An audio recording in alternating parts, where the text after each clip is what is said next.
I need a one dance, got a Hennessy in my hand. Hola, ¿qué tal amigos? ¿Cómo están? Bienvenidos a un nuevo video en la playlist de nefrología. El día de hoy vamos a estudiar con muchísimo detalle al corpúsculo renal. Antes que nada, si no han visto el video de generalidades del sistema renal, les recomiendo que lo vean porque les va a permitir comprender lo que vamos a estudiar ahorita con mayor facilidad. Me gustaría pedirles un like, que se suscriban y que comenten si este video les ayuda a entender el tema y a prepararse para sus exámenes.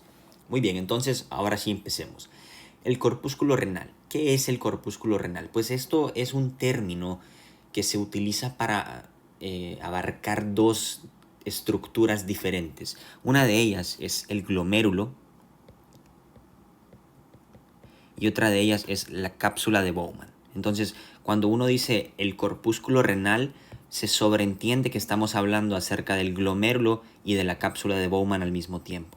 Entonces, fíjense aquí en esta imagen que les tengo a la derecha, pues de color amarillo tenemos a la cápsula de Bowman, que recuerden, es la primera parte de la nefrona, es la parte de la nefrona que está en contacto directo con el glomérulo. Y aquí está la arteriola aferente, entonces la sangre va a estar viajando en este sentido, va a entrar por acá, va a viajar en este sentido, va a pasar por el glomérulo y va a salir por la eferente. Entonces vean, acá lo que tenemos la cápsula de Bowman con el glomérulo, todo esto es el corpúsculo renal. Y lo que vamos a estudiar ahorita es de manera detallada cómo está formado este corpúsculo renal, porque hay características histológicas muy importantes que debemos de tener en cuenta, porque esto afecta mucho el proceso de filtración, como vamos a ver en el próximo video, que es el video de filtración glomerular. Entonces es muy importante que primero entendamos la estructura del corpúsculo renal para que después podamos entender cómo funciona y cómo es que ocurre el proceso de filtración. Entonces vamos en ese orden. Muy bien, entonces el glomérulo y la cápsula de Bowman a su vez se le pueden estudiar diferentes partes. En primer lugar, al glomérulo le podemos estudiar el endotelio de los capilares glomerulares y también le podemos estudiar una membrana basal. Entonces vamos a apuntar aquí estas dos partes del glomérulo, el endotelio y la membrana basal. ¿A qué me refiero cuando digo el endotelio? Pues básicamente me refiero a las células endoteliales que están alineándome la pared interna de estos capilares glomerulares. O sea, si yo vengo y agarro acá una arteriola aferente y acá un glomérulo, entonces el endotelio me refiero a las células que están justamente alineando aquí la pared de este glomérulo. A eso me refiero con el endotelio. Y la membrana basal precisamente va a ser lo que va a estar justamente por debajo del endotelio. Y ahorita lo vamos a ver con muchísimo más detalle. No se preocupen si no se está quedando claro por el momento. Bien, la cápsula de Bowman tiene dos partes también. Tiene una parte que se conoce como la capa visceral y tiene otra parte que se conoce como la capa parietal. Entonces vamos a poner esto aquí. Esto me confundía mucho cuando lo empecé a estudiar. No lograba imaginarme esto en mi mente. O sea, no lograba imaginarlo. Pero ahorita les voy a enseñar unos dibujos que espero que les ayuden a entender esto. La capa parietal y la capa visceral. Bien, entonces quiero que sepan identificar todas estas estructuras que les he mencionado en la imagen de aquí abajo. Entonces aquí vean lo que hemos hecho. Es que simplemente hemos agarrado esto que tenemos acá, pero lo hemos dibujado de una manera mucho más detallada. Entonces acá nuevamente de amarillo tenemos a la cápsula de Bowman. Aquí de color morado, pues esto sería el túbulo contorneado proximal que se continúa inferiormente para después llegar al asa de Henle y después al túbulo contorneado distal y así. ¿Ok? Entonces ese es lo que quiero que entiendan ahorita. Esta es la porción inicial de la nefrona que está en contacto directo acá con el glomérulo. Entonces aquí está la arteriola aferente llegando. Aquí están los capilares glomerulares y aquí está la arteriola eferente saliendo. Y pues si recuerdan del video anterior, hemos dicho que esta arteriola eferente, dependiendo si está asociada a una nefrona cortical o si está asociada a una nefrona yuxtamedular, es el recorrido que va a tener. O sea, recuerden, cuando estaba asociada a la nefrona cortical, dijimos que esta arteriola eferente se iba a descomponer en los capilares peritubulares. Pero cuando esta cuando esta nefrona era una nefrona yuxtamedular, dijimos que esta arteriola eferente se iba a convertir en un vaso recto que iba a descender hacia la médula y después iba a volver a salir. Y recuerden, esto es muy importante. Bueno, no lo hemos visto con detalle, no hemos visto la importancia de esto, pero es muy importante que lo recuerden porque vamos a ver cuando ya estudiemos con más detalle el proceso de reabsorción tubular y todo el proceso a través del cual el filtrado glomerular viaja a través de la nefrona. Entonces vamos a ver la función de los vasos rectos, especialmente en la médula, y cuál es su importancia. Pero bueno, ahorita este no es el tema. Entonces nada más era para que recordar. Entonces ahora lo que quiero que estudiemos es esta imagen con detalle. Vean, el endotelio, recuerden lo que les dije, es la capa de células endoteliales que están en la pared de este glomérulo, del capilar glomerular. Entonces de color rojo vamos a representar acá al endotelio. Después la membrana basal es justamente lo que está por debajo del endotelio. Esto ocurre con todas las células epiteliales o endoteliales del cuerpo. Vamos a tener una membrana basal que está formada por tejido conectivo debajo de ese endotelio. Eso es como el piso sobre el cual están sentadas todas estas células. Y pues acá la tenemos representada de color verde. Vamos a poner aquí la membrana basal. Y precisamente se le dice la membrana basal glomerular, porque estamos hablando del glomérulo. Bien, ahora, recuerden lo que les dije, la cápsula de Bowman se le pueden estudiar dos capas. Aquí esta imagen les va a ayudar a entenderlo. La capa visceral hace referencia a la región de la cápsula de Bowman que está en contacto directo con el glomérulo. ¿Ok? Entonces esto sería lógico deducir que la capa visceral está formada por estas células de color azul, y de hecho es correcto. Esta capa de células azules me forma la capa visceral, y las células que forman la capa visceral reciben un nombre muy importante que se les dice podocitos. ¿Y por qué? Pues porque si ustedes se fijan, estas tienen como diferentes tipos de prolongaciones que parecen pies. Y podo eso quiere decir pie. Entonces podocitos, y cito quiere decir célula. Entonces célula en forma de pies, creo que a eso se traduce. Y pues podocitos, esto me forma la capa visceral de la cápsula de Bowman. Entonces vamos a apuntar aquí. Esta es la capa visceral que está formada, como hemos dicho, por las células llamadas podocitos. Y estos podocitos, vean cómo están en contacto directo con el glomérulo, en este caso con la membrana basal glomerular. Pero recuerden que el glomérulo me incluye el endotelio y la membrana basal. Entonces técnicamente podríamos decir que la capa visceral está en contacto con el glomérulo directamente. Ahora, la capa parietal no está en contacto directo con el glomérulo, sino que estas células que están acá de color amarillo, estas me forman la capa parietal, estas no están en contacto. Sin embargo, son una continuación directa de la capa visceral. Ahora, tienen que entender que estas células de la capa parietal ya no son llamadas podocitos. Las únicas células a las cuales nos podemos referir con el nombre de podocitos son las células que me forman la capa visceral. Pero estas células de color amarillo, que sí todavía me forman parte de la cápsula de Bowman, sin embargo ahora esta es la capa parietal, entonces ya no le decimos podocitos. Bien, un concepto que tal vez les sirva es que esto del espacio de Bowman básicamente es el espacio que está comprendido o que existe entre las capas visceral y parietal de la cápsula de Bowman. O sea, este es el espacio que se forma gracias a la presencia de estas dos capas. ¿Okay? Es algo que me confundía antes, pero pues es muy sencillo. Este es el espacio de Bowman.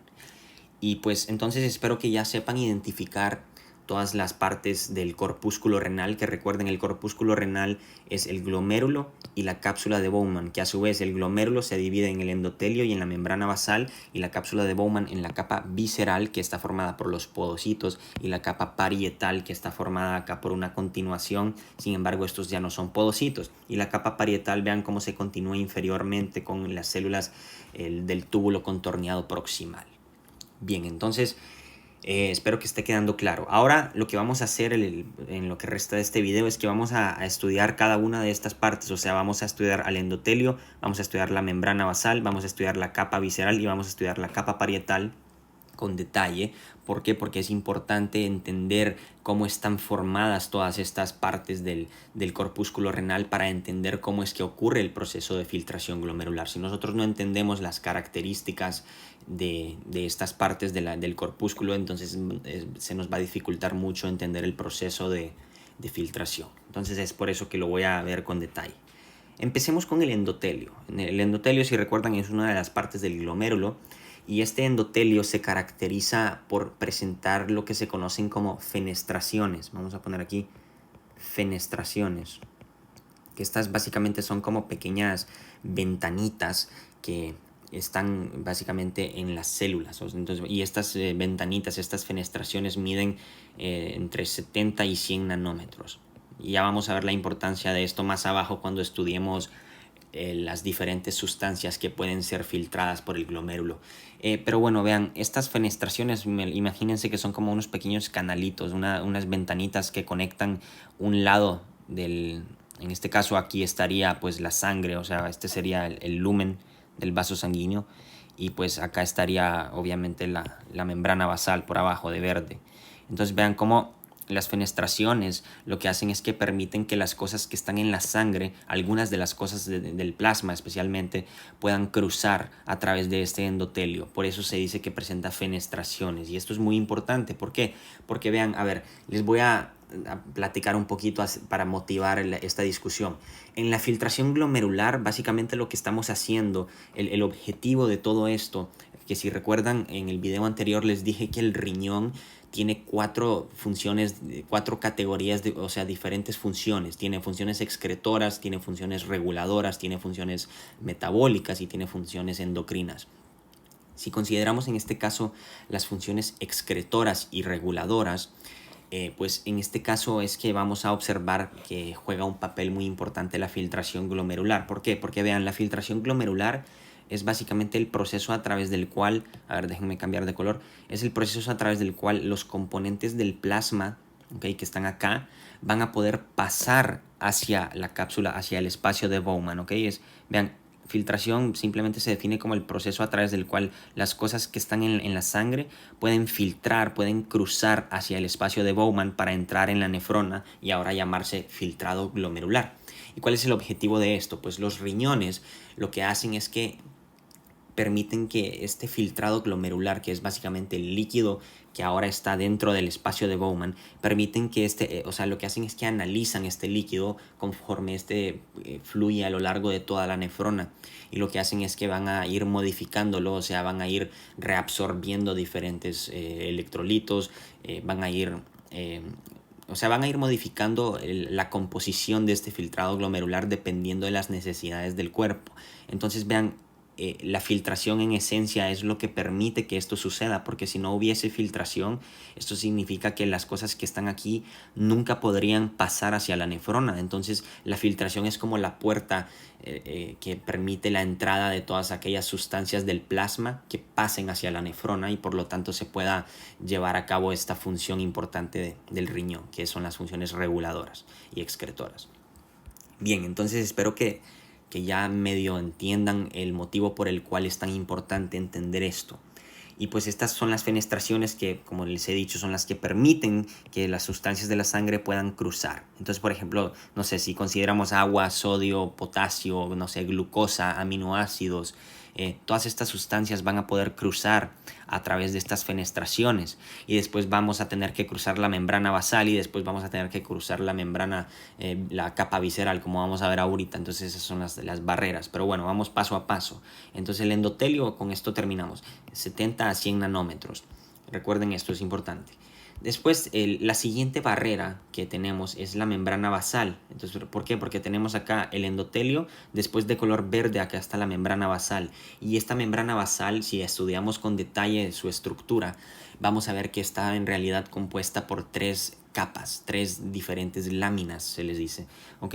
Y pues en este caso imagínense que aquí en la parte de abajo estamos en contacto ya con la capa visceral. O sea, acá están los podocitos, y en este caso aquí arriba estaría el endotelio de los capilares glomerulares, ¿ok? Bien, entonces vamos a apuntar aquí el nombre de cada una de estas tres láminas. La lámina que tenemos acá de color blanco, que es la que está en contacto directo con el capilar glomerular, esta recibe el nombre de lámina rara interna. ¿Por qué interna? Porque está en contacto directo con el glomérulo. Lámina rara interna. Después acá de color rojo, esto que tenemos en medio, esto se conoce como la lámina densa, porque se observa de manera muy densa al observarlo bajo el microscopio. Lámina densa. Y después tenemos por debajo de la lámina densa, acá de color amarillo, en contacto directo con la capa visceral de la cápsula de Bowman, tenemos a la lámina rara externa. Okay. De color amarillo tenemos a la lámina rara externa. Y vean, estas diferentes capas de la membrana basal están formadas por diferentes moléculas, y esto es importantísimo. Ya les voy a explicar por qué. La lámina rara interna y la lámina rara externa están formadas por lo que se conocen como, bueno, no están formadas completamente por esto, pero tienen una gran cantidad de moléculas llamadas heparansulfato, ¿ok? Y estas son moléculas que tienen carga negativa. Ya vamos a ver la importancia de esto. Entonces vamos a poner aquí heparansulfato, y acá también en la lámina rara externa también vamos a tener estas moléculas de heparansulfato. Y como les he mencionado, estas tienen cargas negativas, y ya vamos a ver la importancia de esto. Esta también tiene cargas negativas. La lámina densa no está formada por esto, sino que está formada por colágeno, especialmente colágeno tipo 4. Colágeno tipo 4, ¿ok? Bien, entonces, eso sería pues la estructura de la membrana basal. Ahora vamos a pasar a estudiar la estructura de la cápsula de Bowman, enfocándonos tanto en la capa visceral como en la capa parietal. Y después de esto ya vamos a haber terminado con el estudio del corpúsculo renal, y vamos a poder estudiar acá abajo las sustancias que pueden ser filtradas a través de este corpúsculo renal. Entonces, en primer lugar, aquí estudiamos la capa visceral, que recuerden, esta es la capa que está en contacto directo con el glomérulo, y está formada por las células llamadas podocitos, que están acá de color azul. Y estos podocitos, si ustedes se fijan bien, podrán ver que presentan pequeños espacios entre ambas células, o sea, no están directamente unidas entre sí. Y estos espacios que existen entre los podocitos son muy importantes y miden entre 20 a 30 nanómetros. Entre 20 a 30 nanómetros. Después tenemos a la capa parietal, que esto pues es muy sencillo. Simplemente recuerden que dijimos que se continúa inferiormente con el túbulo contorneado proximal. Entonces vamos a poner que se continúa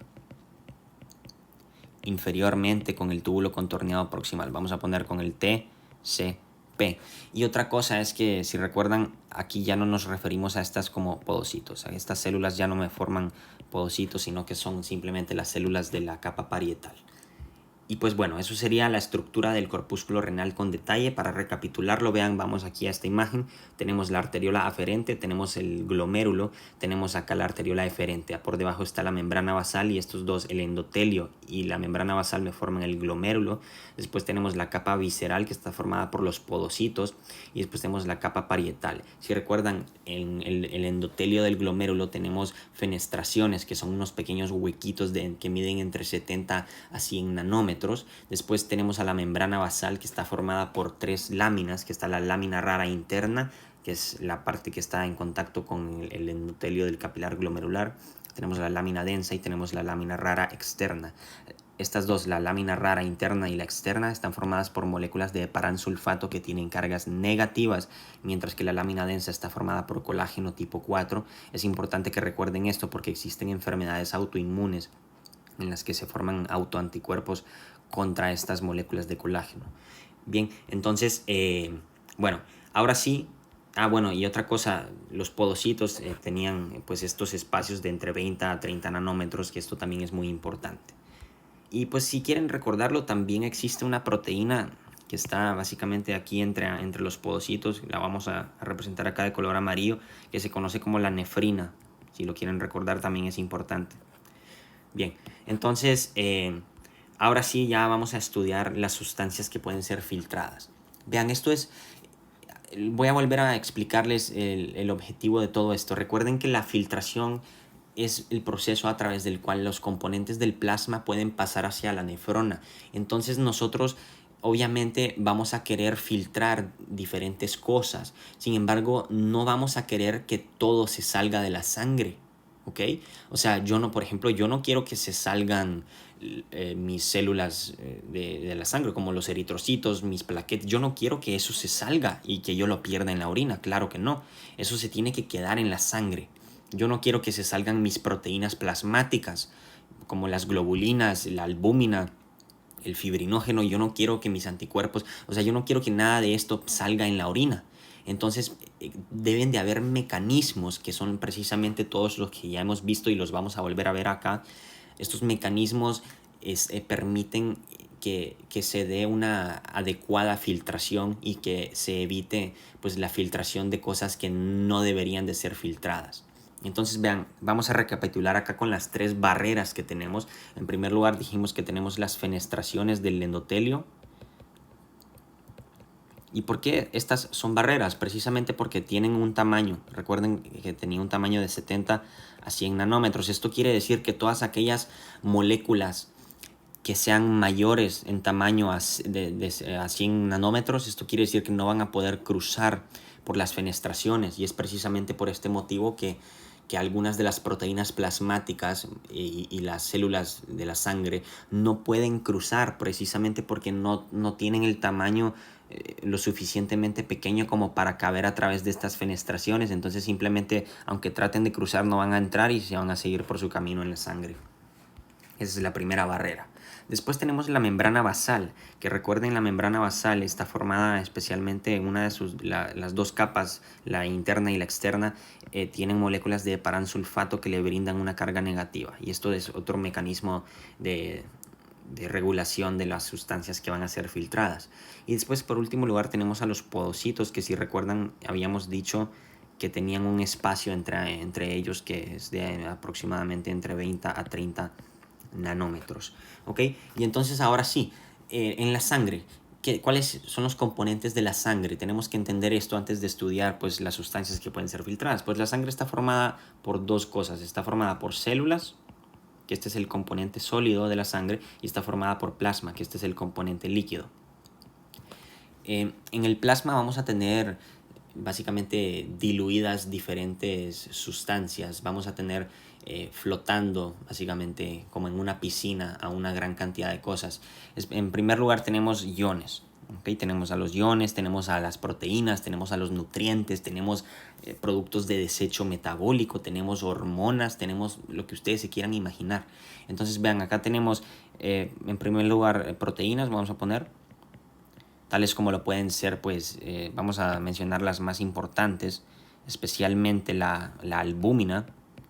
¿Okay? También tenemos a las globulinas, como los anticuerpos, gamma globulinas. ¿Okay? Tenemos a las globulinas. Tenemos también al fibrinógeno, que este es un factor de coagulación muy importante. ¿Okay? Y bueno, ¿qué más tenemos? Tenemos iones, electrolitos. Vamos a poner aquí iones, tales como lo pueden ser los más famosos, como el sodio, el potasio, el calcio, el magnesio, el bicarbonato. ¿Okay? Entonces vamos a poner sodio con su signo de tabla periódica, Na+, potasio, K+, calcio, Ca2+, magnesio, Mg2+, ¿qué otro? Bicarbonato, HCO3-, iones de cloruro, ¿okay? Y pues lo que ustedes quieran imaginarse. Y bueno, también tenemos nutrientes, como lo pueden ser la glucosa, los aminoácidos, ¿ok? Vamos a poner aquí nutrientes. Todo esto está flotando libremente en el plasma, ¿ok? Nutrientes como lo pueden ser la glucosa, ¿ok? Aminoácidos. Y algo que se me olvidó poner acá es que obviamente el plasma está formado por agua. O sea, el plasma es agua. Y esto es importante porque el agua es lo que va a ser filtrado a través del corpúsculo renal. Entonces el agua también puede ser filtrada. ¿Ok? Y pues también tenemos productos de desecho, tales como lo pueden ser la urea, la creatinina. ¿Ok? Entonces vamos a poner aquí productos de desecho, tales como lo pueden ser la urea y la creatinina, que estos básicamente son productos que se obtienen a partir del metabolismo. Entonces, por ejemplo, la urea es a partir del metabolismo de las proteínas. Vamos a obtener urea. La creatinina viene del músculo esquelético.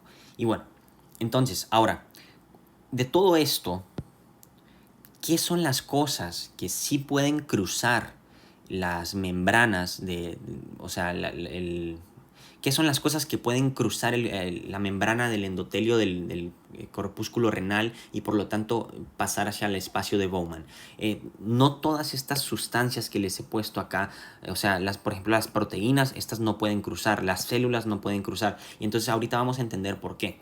Precisamente tienen que entender que existen dos requisitos que deben de tenerse en cuenta para que una cosa pueda cruzar el glomérulo, ¿ok? Y es, en primer lugar, el tamaño y en segundo lugar, la carga. Vean, esto es muy sencillo.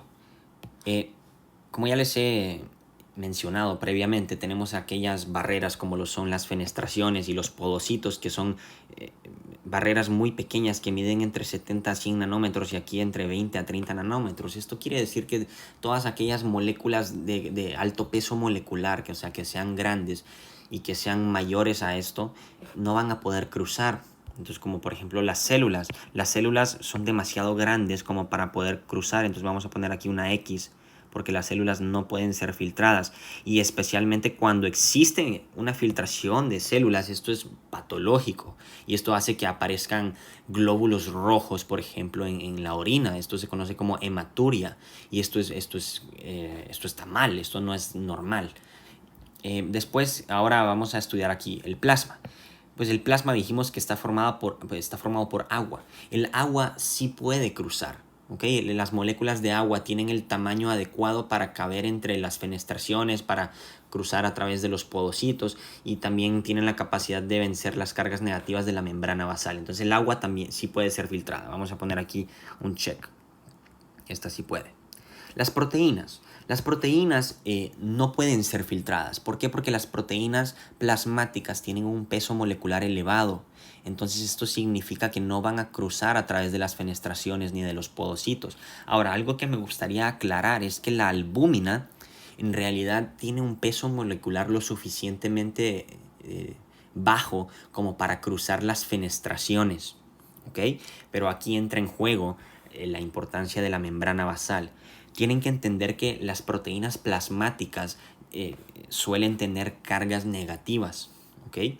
Y si ustedes saben de física básica, pues las cargas opuestas se atraen. Entonces, si nosotros tenemos proteínas plasmáticas con carga negativa, ¿qué creen que va a pasar cuando estas proteínas plasmáticas crucen las fenestraciones, especialmente la albúmina, que es la única que puede cruzar de estas proteínas plasmáticas? ¿Qué va a pasar cuando se ponga en contacto con la membrana basal, que es de signo negativo? Pues no va a ser compatible esto, se van a repeler entre sí. Entonces la albúmina no va a poder cruzar porque la membrana basal, con sus características negativas, no va a permitir que la albúmina cruce. Entonces vean cómo esta es una barrera importante en el proceso de filtración, ¿ok? Y bueno, después tenemos a los iones. Los iones pues son átomos, o sea, son átomos con cargas. Entonces estos son muy pequeños. Estos claramente van a poder cruzar acá las fenestraciones y los podocitos. Y vean, la mayoría de estos iones son positivos, o sea, son cationes. Entonces esto significa que van a estar atraídos a las cargas negativas de la membrana basal. Entonces esto significa que los iones sí van a poder cruzar, sí van a poder ser filtrados. Entonces vamos a poner aquí un signo de check, porque estos sí pueden cruzar. Y aquí en las proteínas no puse una X, porque estas no pueden cruzar. Y cuando cruzan, esto es patológico también. Esto se conoce como proteinuria, la presencia de proteínas en orina, ¿ok? Como por ejemplo albuminuria, es la presencia de albúmina en orina. Después tenemos nutrientes, como lo es la glucosa y los aminoácidos. Estos sí pueden cruzar. Estos tienen el tamaño adecuado para caber entre las fenestraciones y los podocitos, y también son capaces de vencer estas cargas negativas de la membrana basal. Entonces vamos a poner que los nutrientes sí pueden cruzar.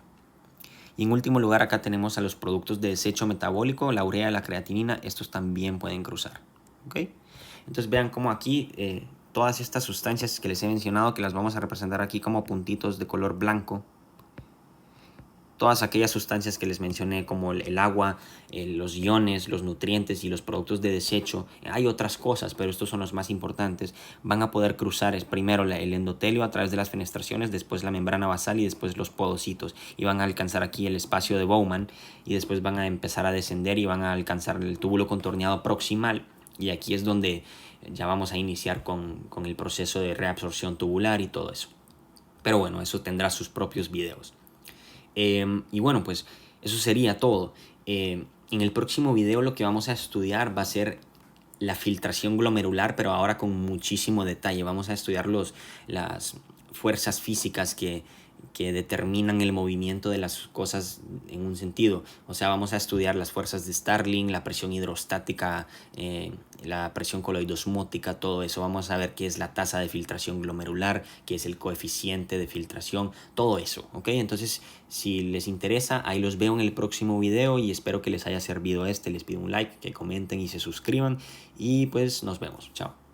I need a one dance, got a Hennessy in my hand.